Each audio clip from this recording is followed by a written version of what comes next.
नमस्कार, मी दुर्गेश. सोनार मुद्द्याचं बोला या विशेष कार्यक्रमात आपलं सगळ्यांचं स्वागत. देशाचे 14वे राष्ट्रपती म्हणून रामनाथ कोविंद यांनी आज शपथ ग्रहण केली. शपथ घेतल्यानंतर त्यांनी संसदेच्या सेंट्रल हॉलमध्ये जे भाषण केलं त्यात त्यांनी अनेक मुद्द्यांना हात घातला. देशातल्या सध्याच्या स्थितीवरती भाष्य करत असतानाच भविष्याचा वेधही कसा घेतला पाहिजे याचे दाखले सुद्धा कोविंद यांनी आपल्या भाषणामध्ये दिले. विविधता हा आपल्या देशाच्या संस्कृतीचा पाया आहे आणि तोच आपल्या देशाच्या उज्ज्वल यशाचा आधारही आहे असं कोविंद म्हणालेले आहेत. देशाच्या स्वातंत्र्याला आता 70 वर्ष पूर्ण होत आहेत आणि आता आणखी पुढे जात असताना संपूर्ण जगाला आर्थिक नेतृत्व देणारा आणि नीतिमत्ता शिकवणारा भारत आपल्याला घडवायचा आहे अशी अपेक्षा सुद्धा कोविंद यांनी व्यक्त केलेली आहे. मात्र हे करत असतानाच आपल्याला परंपरा आणि आधुनिकता यांचा संगम साधायला लागेल असंही कोविंद म्हटलेलं आहे. या सगळ्या भाषणामध्ये त्यांनी जो भर दिला तो राष्ट्रनिर्मितीच्या मुद्द्यावरती. राष्ट्रनिर्माण हे एकटं सरकार करू शकत नाही या मुद्द्यावरती, तर देशाचा प्रत्येक नागरिक हा राष्ट्रनिर्माता असतो, देशाचा शिल्पकार असतो आणि हाच वसा पुढच्या पिढीलाही द्यायला हवा असं स्पष्ट प्रतिपादन कोविंद यांनी केलेलं आहे.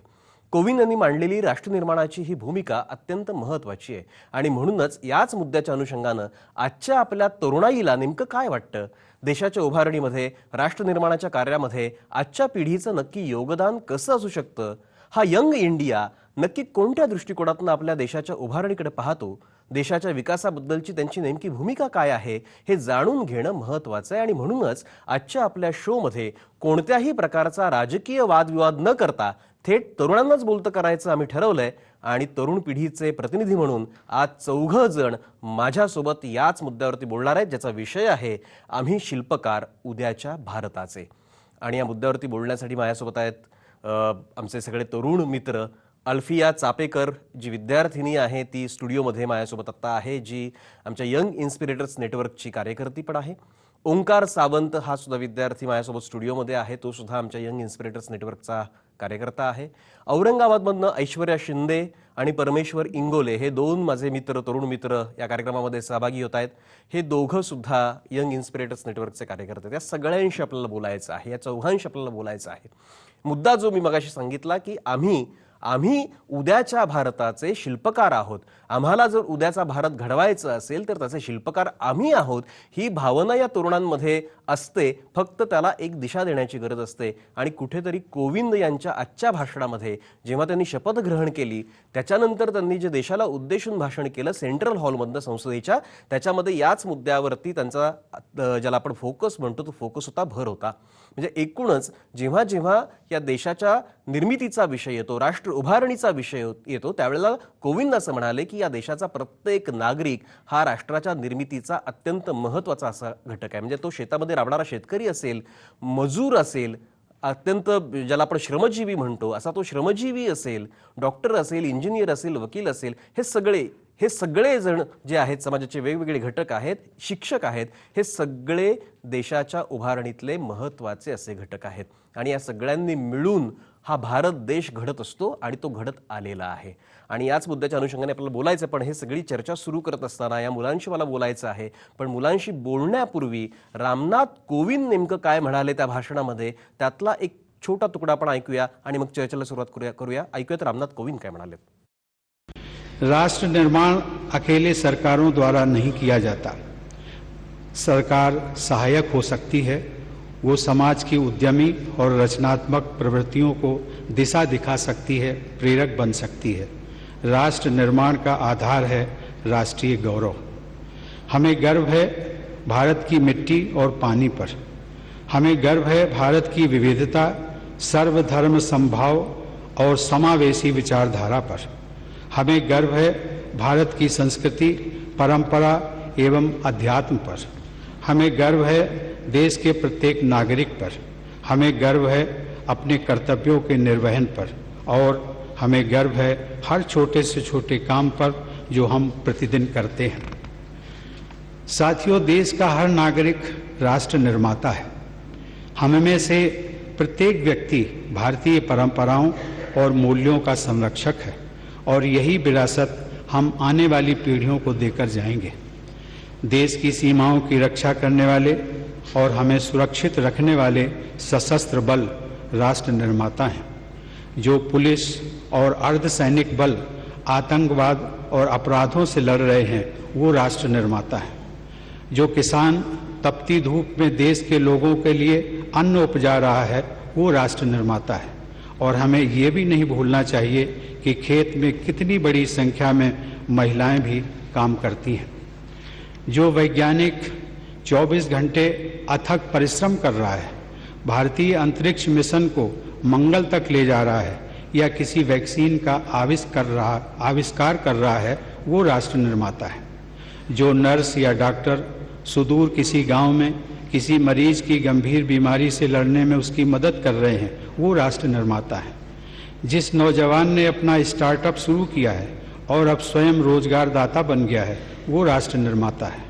ये स्टार्टअप कुछ भी हो सकता है, किसी छोटे से खेत में आम से अचार बनाने का काम हो, कारीगरों के किसी गांव में कारपेट बुनने का काम हो, या फिर कोई लेबोरेटरी जिसे बड़ी स्क्रीनों से रोशन किया गया हो। वो आदिवासी और सामान्य नागरिक जो जलवायु परिवर्तन की चुनौतियों से निपटने में हमारे पर्यावरण, हमारे वनों, हमारे वन्य जीवन की रक्षा कर रहे हैं। और वे लोग जो नवीकरणीय ऊर्जा के महत्व को बढ़ावा दे रहे हैं वे राष्ट्र निर्माता हैं। वो प्रतिबद्ध लोक सेवक जो पूरी निष्ठा के साथ अपना कर्तव्य निभा रहे हैं, कहीं पानी से भरी सड़क पर ट्रैफिक को नियंत्रित कर रहे हैं, कहीं किसी कमरे में बैठकर फाइलों पर काम कर रहे हैं, वे राष्ट्र निर्माता हैं। वे शिक्षक जो निस्वार्थ भाव से युवाओं को दिशा दे रहे हैं, उनका भविष्य तय कर रहे हैं, वो राष्ट्र निर्माता है। वे अनगिनत महिलाएं जो घर पर और बाहर तमाम दायित्व निभाने के साथ ही अपने परिवार की देख रेख कर रही हैं, अपने बच्चों को देश का आदर्श नागरिक बना रही हैं, वे राष्ट्र निर्माता हैं। तर आपण ऐकलं की आपले नवे राष्ट्रपती रामनाथ कोविंद यांनी जी भूमिका मांडलेली आहे ती अत्यंत महत्त्वाची आहे। देशाच्या उभारणीमध्ये या प्रत्येक घटकाचा, समाजातल्या प्रत्येक नागरिकाचा कसा थेट संबंध असतो, कसं थेट योगदान असतं, प्रत्येकजण ज्या पद्धतीचं काम करत असतो त्या कामामधून खरं म्हणजे तो राष्ट्राची उभारणी करत असतो, देशाची उभारणी करत असतो। हे सगळे मुद्दे आपण जर लक्षात घेतले तर आजच्या तरुणांना याच मुद्द्याच्या अनुषंगाने देशाबद्दल नेमकं काय वाटतं, देशाच्या उभारणीच्या संदर्भातल्या त्यांच्या कन्सेप्ट्स काय आहेत हे विचारात खरं म्हणजे घ्यायला पाहिजे। कारण आता आपण जर विचार केला, एकूण जगाच्या लोकसंख्येचा जर विचार केला तर भारताच्या लोकसंख्येमध्ये, देशाच्या आपल्या लोकसंख्येमध्ये किमान 60% ही तरुणांची लोकसंख्या आहे। आणि त्यामुळे ही सगळी जी पॉप्युलेशन आहे विद्यार्थ्यांची, तरुणांची, ती अत्यंत महत्त्वाची आणि त्यामुळे या मुलांशी खरं म्हणजे बोललं पाहिजे। सुरुवात मी करतो अल्फिया चापेकर पासून। अल्फिया, तू कसं पाहतेस एकूण देशाच्या संदर्भामध्ये रामनाथ कोविंद यांनी जी भूमिका मांडलेली आहे ती भूमिका तू ऐकली असेल, भाषण त्यांचं ऐकलं असेल, काय तुला वाटतं? पहिली गोष्ट म्हणजे मला फार आवडलं जे त्यांनी म्हटलं की जी सरकार आहे तीच फक्त देशाला घडवू शकत नाही, तर देशाचा प्रत्येक घटक हा देशाला घडवण्यासाठी उपयोगी पडणार आहे। प्रत्येक घटकामध्ये सगळीजण येत असतात, मग ते युवक ही का नसो। आपल्याला माहिती आहे की असं आधीपासून म्हटलं गेलंय की 2020 पर्यंत भारतात युवकांची संख्या पूर्ण जगात सर्वांपेक्षा जास्त असणार आहे। त्यामुळे युवकांनी आत्तापासूनच जर पुढाकार घेतला तर ती लोक भारताला जगामध्ये टॉपला देखील नेऊन ठेवू शकतात। आणि युवक हा आजचा फारच ड्रास्टिक आहे, सगळीकडे फ्लेक्सिबल आहे, त्यामुळे तो काहीही करू शकतो, कोणतेही चेंजेस तो इझिली अडॅप्ट करू शकतो। बरोबर, म्हणजे हा आजचा तरुण आहे तो काहीही करू शकतो, म्हणजे कोणत्याही, म्हणजे अगदी दगडामधून सुद्धा पाझर फोडू शकेल अशी क्षमता आजच्या तरुणांमध्ये आहे। अल्फिया, खूप छान बोललीस तू। मला ओंकार तुझ्याकडे यायचं, तुझी काय भूमिका आहे, तुला काय वाटतं? आजचा तरुण त्याला जोपर्यंत चान्स मिळत नाही तोपर्यंत त्याला काय तो करू शकत नाही। तर आजकाल कसं झालंय की कुठे पण रिझर्वेशन ही सिस्टम आहे, तर त्यामुळे ज्यांचा टॅलेंट आहे ज्या लोकांकडे ते दबलं जाते आणि रिझर्वेशनच्या नावाखाली कोणी पण असं वरती येते। कोणती पण मुलं अशी येतात, कॅपॅसिटी असं टॅलेंट दबलं जाते। गुणवत्ता जी आहे त्या गुणवत्तेच्या आधारावरती खरं म्हणजे संधी ज्या पद्धतीने मिळायला पाहिजे ती मिळणं अपेक्षित आहे असं ओंकाराचं म्हणणं। मला ऐश्वर्या तुझ्याकडे यायचं आहे, तुझी काय भूमिका आहे एकूण देशाच्या संदर्भामध्ये जेव्हा आपण विचार करतो? तुम्ही सगळे तरुण मुलं आहात, आपण सगळेजण जेव्हा जेव्हा या देशाचा विचार करतो तेव्हा तुझ्या दृष्टिकोनातून तुझा भारत कसा वाटतो? आजकाल प्लॅटफॉर्म्स भरपूर भेटलेले आहेत. प्रत्येक क्षेत्रात जर बघितलं तर प्लॅटफॉर्म सगळ्या ठिकाणी महिलांसाठी, मुलांसाठी, यूथसाठी, सगळ्यांसाठी आहे. ही ओळखून आपण मेहनत करून आपल्या देशासाठी काहीतरी करता येईल ह्या भागाने आपण पुढे गेलो पाहिजे. आणि नक्कीच त्यांनी जे भाषण दिलं ते म्हणजे चांगलं होतं, खूपच मनाला टच होणारं होतं. आपण आपल्या मधल्या गोष्टी शोधून आपण प्रत्येक गोष्टीमध्ये पुढं कसं जायचं हे आपल्यालाच माहिती आहे, म्हणून आपण त्याचा स्वतःहून पुढाकार घेऊन पुढे गेलो पाहिजे. अगदी अगदी. आता मला परमेश्वर तुझ्याकडे यायचं. तू पण भाषण आता ऐकलेलं आहे. रामनाथ कोविंद काय म्हणाले ते तू ऐकलेलं आहेस. रामनाथ कोविंद आता आपले नवे राष्ट्रपती आहेत. आजच त्यांनी शपथ ग्रहण केलं आणि त्याच्यानंतर त्यांनी जी भूमिका मांडली ती अत्यंत महत्त्वाची, एका अर्थानं प्रेरणादायी अशी भूमिका आहे. तू कसं पाहतोस? सर, प्रथमतः रामनाथजी कोविंद यांचं सर्व तरुणांच्या वतीने मी अभिनंदन करतो. एका मातीच्या घरामध्ये राहणारा माणूस या देशाचा राष्ट्रपती होऊ शकतो. हे फक्त आपला भारत देश हा तरुणांचा देश आहे. आणि आपण बघतो अमेरिकेमध्ये मुलगा वयाच्या 12व्या वर्षापासून स्वतःच्या व्यवसायाची निवड करतो. तसे भारत हा तरुणांचा देश आहे. भारतातील तरुणांनी या देश उभारण्यासाठी, राष्ट्र उभारण्यासाठी स्वतः पुढे येण्याची आज खरी गरज आहे. समाजसेवा असेल, त्यानंतर विविध क्षेत्राच्या माध्यमातून आपली पर्सनॅलिटी डेव्हलपमेंट असेल, आपल्या ज्या क्षमता असतील त्या विकसित करून राष्ट्र उभारण्यासाठी काम करण्याची आज खरी गरज आहे. आपल्यातल्या क्षमता या विकसित करायला पाहिजेत असं परमेश्वरचं म्हणणं आहे. मला परमेश्वर परत तुलाच विचारायचं की आपल्यातल्या क्षमता आपण ओळखायच्या कशा आणि ओळखल्या तर त्या विकसित कशा करायच्या? सर, या तरुणांना एक व्यासपीठ देण्याची आज खरी गरज आहे. जसं की सकाळचं इन नावाचं जे फोरम आहे, आम्ही जे काम करतो या इनने आम्हाला एक प्लॅटफॉर्म देण्याचं काम केलंय सर. या इनच्या माध्यमातून आम्ही तळागाळातल्या लोकांपर्यंत आज जाऊन पोहोचतोय. त्यांच्या जी परिस्थिती आहे, ज्या अडचणी आहेत, त्या अडचणी समजून आम्ही त्यावरती उपाययोजना करण्याचं आज आम्ही या इनच्या थ्रू काम करत आहे सर. जर निश्चितच उपाययोजना केल्यानंतर आपण राष्ट्र उभारण्यासाठी आपल्या प्रती जे काही करता येईल ते आपण करत असतो सर. बरोबर. मला अल्फिया परत तुझ्याकडे यायचं आहे. एक स्वामी विवेकानंदांचं वाक्य आपण कायम सांगतो, अनेक वेळा भाषणांमधून आपण ते वापरतो. विवेकानंद एकदा असं म्हणाले होते एके ठिकाणी की तुमच्या देशाच्या तरुणांमध्ये, तरुणांच्या तोंडावरती जे ओठांवरती जी गाणी आहेत ती मला सांगा, मी तुमच्या देशाचं भविष्य सांगेन. असं आपण जेव्हा म्हणतो तेव्हा आपल्या देशातल्या तरुणांच्या ओठावरती कोणती गाणी आहेत आणि मग आपण कोणत्या दिशेने चाललेलो आहे, तुला काय वाटतं? पहिली गोष्ट म्हणजे बघायला गेलो ना तर प्रत्येक तरुण हा प्रत्येक दुसऱ्या तरुणापेक्षा वेगळा असतो. म्हणजे त्याच्या आजूबाजूच्या गोष्टी, म्हणजे प्रत्येक त्याचं एन्व्हायरमेंट त्याला घडवत असतं. त्यामुळे प्रत्येक तरुणाच्या तोंडावर किंवा ओठावर सारखंच गाणं असेल असं मला तरी वाटत नाही. आता आम्ही आज चौघेजण ह्या शोचे भाग आहोत. आमच्या चौघांची मेंटॅलिटी जी आहे किंवा आमच्या चौघांच्या ओठावरचे जे गाणे आहे ते पूर्णपणे वेगळे आहेत. पण प्रत्येकाला आज इथे गरज आहे ते म्हणजे सत्कर्मासाठी पुढे जायची. म्हणजे सत्याचे गाणे जर तोंडावर असले ना तर मार्ग हा आपोआपच सापडत असतो. त्यासाठी जास्त कष्ट करावे लागतच नाहीत. कारण की जर तुम्हाला असं वाटतं की तुम्ही खरे आहात ना, मग तुम्हाला कोणत्या गोष्टीला घाबरायची गरजच नसते.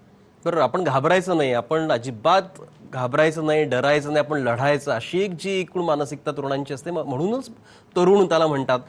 बाबा महाराज सातारकर तुम्हाला सगळ्यांना माहिती असतील की जे ज्येष्ठ कीर्तनकार आहेत, प्रवचनकार आहेत, त्यांचं एक वाक्य कायम मी नेहमी उद्धृत करत असतो. ते असं म्हणतात की ज्यांच्यामध्ये तरुण जाण्याची क्षमता असते ते खरे तरुण असतात. त्यामुळं कोणत्याही कठीण प्रसंगामध्ये, बिकट प्रसंगामध्ये, आव्हानांमध्ये तुम्ही जर तरुण जाऊ शकत असाल तर तुम्ही तरुण आहात.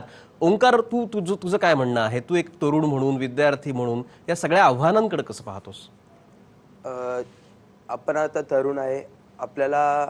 काही आपल्याला टास्क असेल किंवा आपल्याला काही बदल करायचे असेल तर आपल्याकडे आपले विचार आपण मांडू शकतो.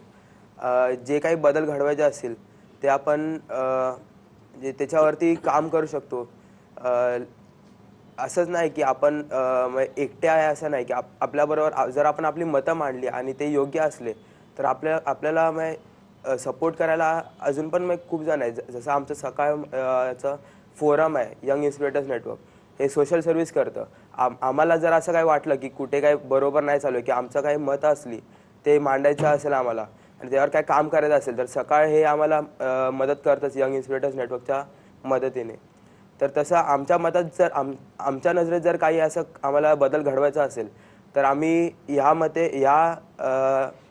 ह्यानी आम्ही करू शकतो. ठीक आहे. तुझा तुझा मुद्दा पोहोचला. मला ऐश्वर्या तुझ्याकडे यायचं आहे. एकूणच आता आपण तरुणांचा, विद्यार्थ्यांचा जेव्हा जेव्हा विचार करतो, आता आपल्या समोर खूप सारी आव्हानं असतात. म्हणजे आता कसं आहे की तुम्ही शाळेतनं कॉलेजमध्ये जाता, कॉलेजमध्ये गेल्यानंतर तुमच्यासमोर प्रश्न असतो तो करिअरचा प्रश्न असतो.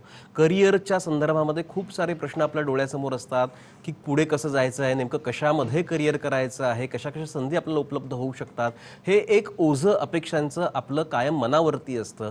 बरोबर घरच्यांचं सुद्धा ओझं असतं, आपल्या मित्रमैत्रिणींचं सुद्धा अपेक्षांचं ओझं असतं, शिक्षकांचं आपलं ओझं असतं आपल्या अपेक्षांचं. नेमकं तू या सगळ्या परिस्थितीमध्ये अशा वेळेला तरुणांनी नेमका कसा विचार करावा असं तुला वाटतं? सर, पहिली गोष्ट अशी की आपण जे काही करतो ते अशा पद्धतीने केलं पाहिजे की आपण आपल्या भारताला किंवा आपण स्वतःची आयडेंटिटी बनवून आपण आपल्या लोकांना पुढे नेऊ शकू. आम्ही जे इनचं फोरम चालवतो त्याच्यामध्ये ह्याच पद्धतीने वर्कआउट असतं. आता सोशल वर्क सोबत एज्युकेशनल बेसमध्ये किती सपोर्ट होईल किंवा एज्युकेशनला म्हणजे कधीच आपण मागे नाही नेऊ शकत किंवा त्याच्यात पण इंटरेस्ट आला पाहिजे. आपल्यामध्ये जी इंटरेस्ट आहे ते शोधून आपण त्याला पकडून पुढे जाण्याचं म्हणजे केलं पाहिजे. आणि जसं आपण बघतो की कॉलेजेसमध्ये जे एज्युकेशन भेटतं, जे बाहेर एज्युकेशन भेटतं, जितक्या गोष्टी आपल्याला शिकायला भेटतात त्या कधीच कमी राहत नाही. आपण असा इंटेन्शन ठेवायचं पुढे जाण्यासाठी की जी गोष्ट आपण रिप्रेझेंट करू शकू. बरोबर. म्हणजे ज्याच्यामध्ये आपल्याला इंटरेस्ट आहे आणि त्याच्यामध्ये आपण खरं म्हणजे करिअर जर केलं. अल्फिया, मला तुला विचारायचं की करिअर म्हणून जेव्हा आपण विचार करतो तेव्हा आपण कसं आहे की आत्ताची पिढी जर आपण बघितलं, एकूणच सगळ्या तरुणांची टेंडन्सी जर बघितली तर प्रत्येकजण करिअरिस्टिक आहे. म्हणजे काही ना काही आपल्याला करिअर करायचं आहे आणि त्या दृष्टिकोनातच आपण सातत्याने विचार करत असतो आणि एक फोकस आपण त्याच्यावरती ठेवलेला असतो. मला याच्यामध्ये गैर काही वाटत नाही, पण हे करत असताना आपली जी सोशल कमिटमेंट आहे, सोशल रिस्पॉन्सिबिलिटी आहे, ती कशी आपण मग बेअर करू शकतो? पहिली गोष्ट म्हणजे मला असं सांगू इच्छिते मी की आपल्याला या सोसायटीकडनं बरंच काही भेटत असतं. मग ते पिण्याचं पाणी असो, गाडी चालवण्यासाठी चांगले रस्ते असो, वाहतुकीची सेवा असो. म्हणजे आपला देश हा आपल्यासाठी बरंच काही करत आहे. मग आपलं पण कुठेतरी कर्तव्य असतं की आपण आपल्या देशासाठी काहीतरी करायचंच आहे.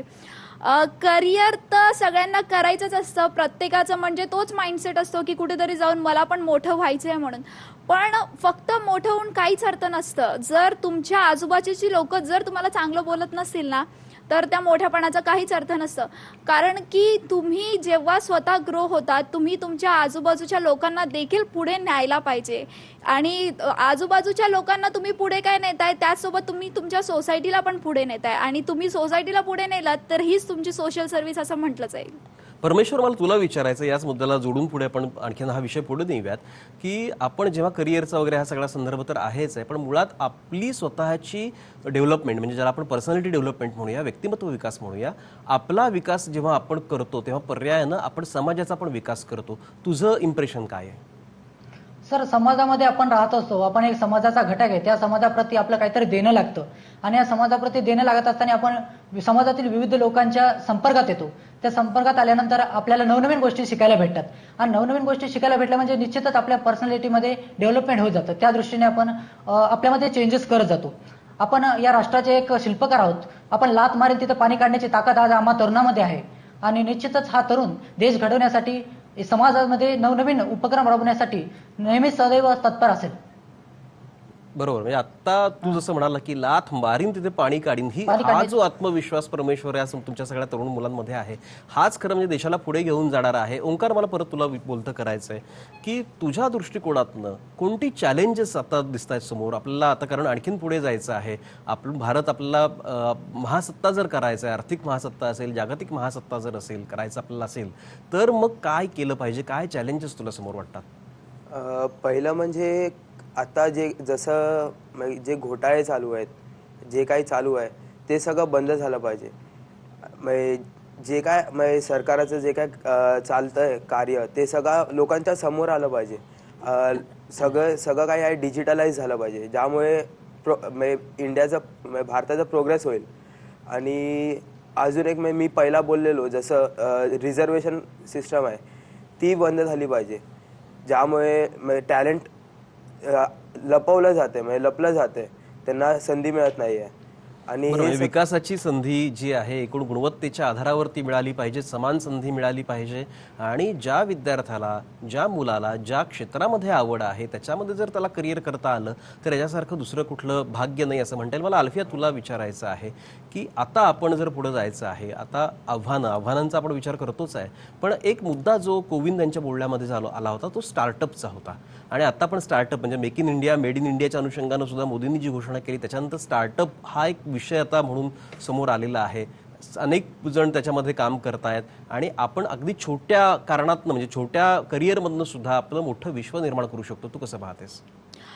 पहिली गोष्ट म्हणजे स्वतःचं स्टार्टअप करणे ही कोविंद यांनी पण सांगितलं की एखादा म्हणजे आंब्याची वाडी जो माणूस होल्ड करतोय तो त्याने जर लोणचाचा देखील बिझनेस स्टार्ट केला तर त्यालाही स्टार्टअप म्हणता येईल. म्हणजे अगदी छोट्यातल्या छोट्या गोष्टींना पण जर आपण नीट पाहिल्या समाजामध्ये किंवा आपल्या सोसायटीमध्ये तर भरपूर अशा गोष्टी आहेत जिथे आपण आपला हात घालून तिथून एक स्टार्टअप सुरू करू शकतो. मध्ये आता आपण पाहत आहोत कितीतरी महिला गृह उद्योग असतात, ते पण काही नाही पण ते पण एक छोटंसं स्टार्टअपच असतं. आणि आजच्या यूथकडे भरपूर मोठा प्लॅटफॉर्म आहे की त्यांनी असे स्टार्टअप सुरू करावेत, कारण की आयडियाज सगळ्यांकडे भरपूर असतात, फक्त एक्झिक्युशनची कुठे ना कुठेतरी कमी असते. जर भेटत असलेला प्लॅटफॉर्म आणि असलेल्या अपॉर्च्युनिटीचा जर प्रत्येकाने फायदा उचलला तर त्यांच्या आयडियाज देखील एका स्टार्टअपमध्ये बदलू शकतात.